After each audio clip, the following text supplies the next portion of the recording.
លោកជំទាវបណ្ឌិតពេជ្រច័ន្ទមនីហ៊ុនម៉ាណែតនាព្រឹកថ្ងៃទី9 ខែមីនាឆ្នាំ2026នេះបានអញ្ជើញជាវត្តមានដ៏ខ្ពង់ខ្ពស់ប្រគល់ផ្ទះថ្មីជូនក្រុមគ្រួសាររបស់វីរៈកងទ័ពពលីដែលរស់នៅក្នុងមូលដ្ឋានខេត្តកំពង់ឆ្នាំងនៅក្នុងឱកាសប្រគល់ផ្ទះថ្មីលោកជំទាវបណ្ឌិតពេជ្រច័ន្ទមនីហ៊ុនម៉ាណែតបាននាំប្រសាសន៍ចូលរួមចែករំលែកមរណទុក្ខដ៏ក្រៀមក្រំបំផុតនិងប្រសាសន៍សួរសុខទុក្ខពីសម្ដេចអគ្គមហាសេនាបតីតេជោហ៊ុនសែនសម្ដេចគតិព្រឹទ្ធបណ្ឌិតប៊ុនរ៉ានីហ៊ុនសែនរួមទាំងសម្ដេចមហាបវរធិបតីហ៊ុនម៉ាណែតជូនដល់ក្រុមគ្រួសារនៃសពផងដែរ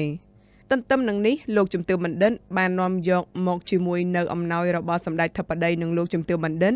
មានដូចជាថវិកាសម្ភារៈប្រើប្រាស់និងគ្រឿងឧបភោគបរិភោគជូនដល់គ្រួសារនៃសពដើម្បីជួយសម្រួលដល់ជីវភាពរស់នៅប្រចាំថ្ងៃជាការតបស្នងសងគុណរាជរដ្ឋាភិបាលរួមទាំងប្រជាជនកម្ពុជាទាំងអស់សូមចងចាំនៅវីរភាពដ៏អង្អាចក្លាហានរបស់វីរៈកងទ័ពដែលបានបូជាសាច់ស្រស់ឈាមស្រស់ដើម្បីការពារបូរណភាពទឹកដីក៏ដូចជាផ្ដល់ជូនមកវិញនៅសន្តិភាពជូនជាតិមាតុភូមិ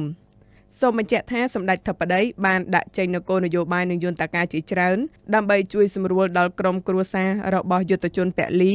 ដូចជាការផ្ដល់ឲ្យមានមុខរបរចិញ្ចឹមជីវិតការស្រោចស្រង់សមាជិកគ្រួសារការផ្ដល់អាហារូបករណ៍ដល់កូនមកសិក្សាកម្រិតបរិញ្ញាបត្រការរៀបចំឥណទានសារជាថ្មីការដោះស្រាយបំណុលជូនវីរៈយុទ្ធជនក្នុងសមរភូមិថែមទាំងមានការគិតគូរបង្កើតជាមូលនិធិសម្រាប់ជួយគាំទ្រដល់ក្រុមគ្រួសារវីរៈយុទ្ធជនពលីផងដែរបន្ថែមពីលើនេះរាជរដ្ឋាភិបាលក៏បានកំពុងជួយសម្របសម្រួលឲ្យជនភៀសសឹកបានទៅផ្ទះសម្បែងវិញ